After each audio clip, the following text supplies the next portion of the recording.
हर हर महादेव मित्रों, सबसे पहले चैनल को लाइक और सब्सक्राइब करें। आज शुरू करते हैं शिव पुराण विद्येश्वर संहिता, तीसरा अध्याय, जिसका नाम है श्रवण, कीर्तन और मनन साधनों की श्रेष्ठता। व्यास जी कहते हैं, सूत जी के वचनों को सुनकर सभी महर्षि बोले, भगवान आप वेद तुल्य अद्भुत एवं पुण्यमयी शिव पुराण की कथा सुनाइए। सूत जी ने कहा है, महर्षिगण, आप कल्याणमय भगवान शिव का स्मरण करके वेद के सार से प्रकट शिव पुराण की अमृत कथा सुनिए। शिव पुराण में भक्ति, ज्ञान और वैराग्य का गान किया गया है। जब सृष्टि आरंभ हुई तो 6 कुलों के महर्षि आपस में वाद विवाद करने लगे कि अमुक वस्तु उत्कृष्ट है, अमुक नहीं।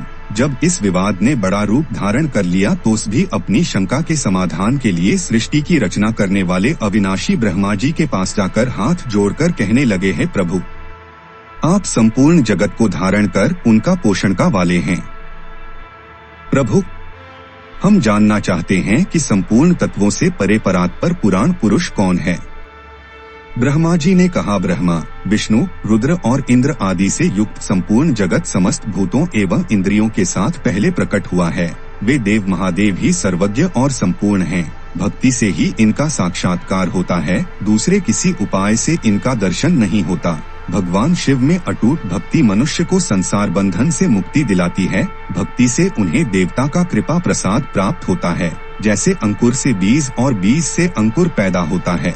भगवान शंकर का कृपा प्रसाद प्राप्त करने के लिए आप सब ब्रह्मर्षि धरती पर सहस्रों वर्षों तक चलने वाले विशाल यज्ञ करो। यद्यपि भगवान शिव की कृपा से ही विद्या के सार तत्व साध्य साधन का ज्ञान प्राप्त होता है।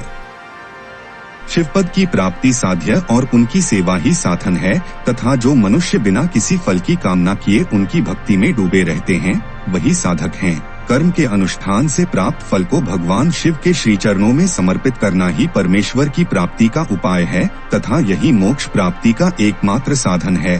साक्षात महेश्वर ने ही भक्ति के साधनों का प्रतिपादन किया है। कान से भगवान के नाम, गुण और लीलाओं का श्रवण, वाणी द्वारा उनका कीर्तन तथा मन में उनका मनन शिवपद की प्राप्ति के महान साधन हैं, तथा इन साधनों से ही संपूर्ण मनोरथों की सिद्ध होती है। जिस वस्तु को हम प्रत्यक्ष अपनी आंखों के सामने देख सकते हैं, उसकी तरफ आकर्षण स्वाभाविक है, परंतु जिस वस्तु को प्रत्यक्ष रूप से देखा नहीं जा सकता, उसे केवल सुनकर और समझकर ही उसकी प्राप्ति के लिए प्रयत्न किया जाता है। अत श्रवण पहला साधन है। श्रवण द्वारा ही गुरु मुख से तत्व को सुनकर श्रेष्ठ बुद्धि वाला विद्वान अन्य साधन कीर्तन और मनन की शक्ति व सिद्धि प्राप्त करने का यत्न करता है। मनन के बाद इस साधन की साधना करते रहने से धीरे धीरे भगवान शिव का संयोग प्राप्त होता है और लौकिक आनंद की प्राप्ति होती है। भगवान शिव की पूजा, उनके नामों का जाप तथा उनके रूप, गुण, विलास के हृदय में निरंतर चिंतन को ही मनन कहा जाता है। महेश्वर की कृपा दृष्टि से उपलब्ध इस साधन को ही प्रमुख साधन कहा जाता है। आगे मिलते हैं अगले अध्याय 4 में।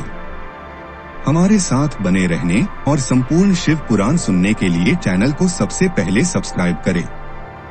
हर हर महादेव।